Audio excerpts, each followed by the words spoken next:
Bismillahirrahmanirrahim. Assalamualaikum warahmatullahi wabarakatuh.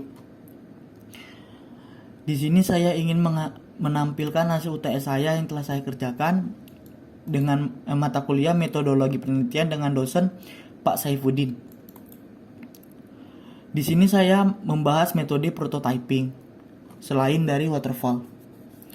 Prototyping perangkat lunak adalah salah satu metode siklus hidup sistem yang didasarkan pada konsep model bekerja.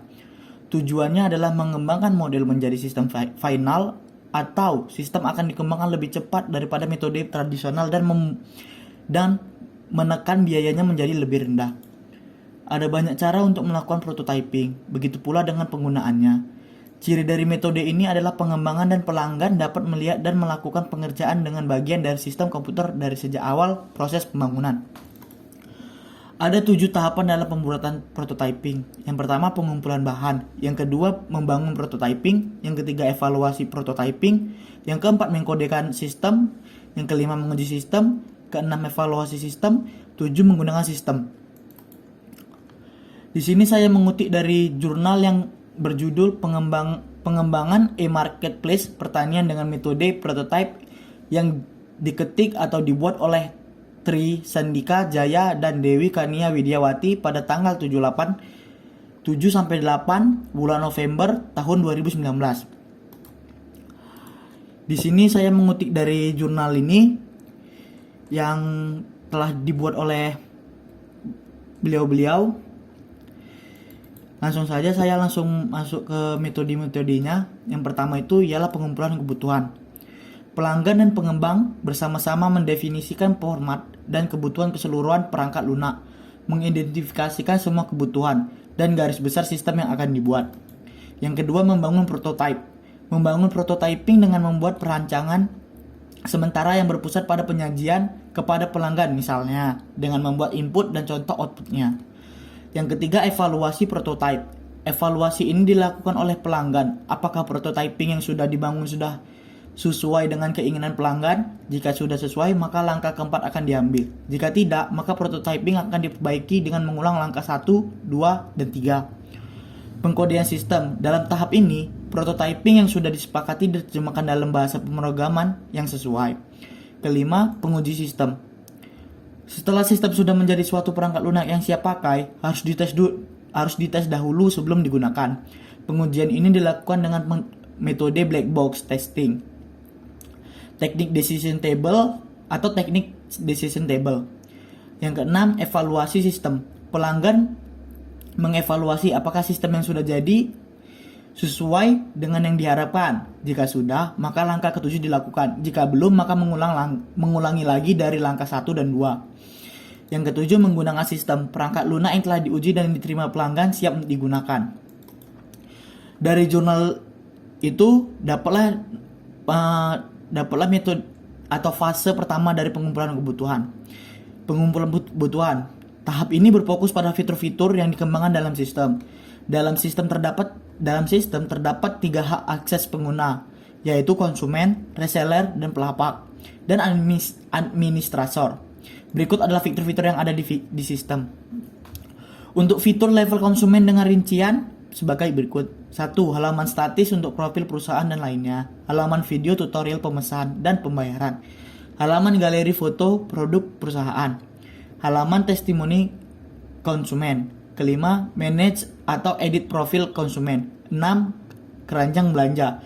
7. Konfirmasi pembayaran. Ke-8, list data pelapak terdekat bisa dipilih oleh konsumen. 9. Lihat profil, histori penjualan, dan nomor rekening pelapak. 10. Histori pemesanan konsumen dari pelapak. 11. Chat langsung dengan pelapak. 12. Histori pemesanan konsumen dari toko atau resellernya langsung. Sedangkan untuk fitur reseller atau pelapak adalah sebagai berikut.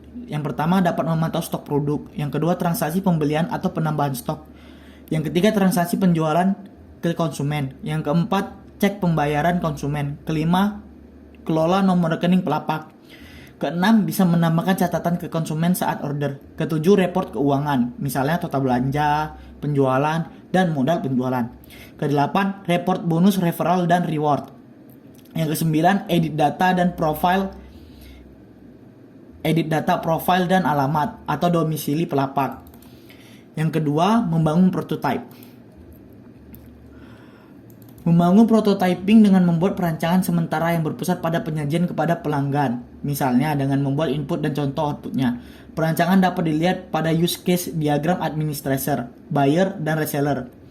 Kurang lebih seperti ini contoh gambarnya.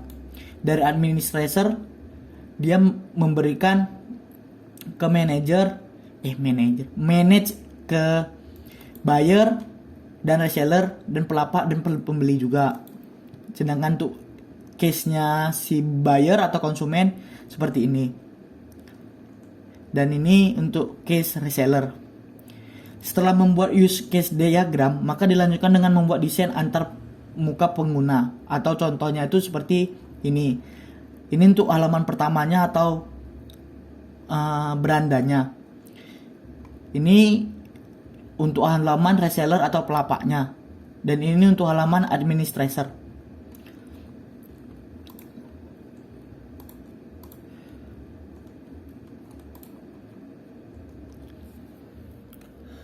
Untuk evaluasi sistemnya, kita kan sudah melakukan langkah 1 dan 2. Dan jika langkah 1 dan 2 sudah tepat, kita akan masuk ke langkah ketiga, yaitu evaluasi prototype. Evaluasi ini dilakukan oleh pelanggan, apakah prototyping yang sudah dibangun sudah sesuai dengan keinginan, apa belum.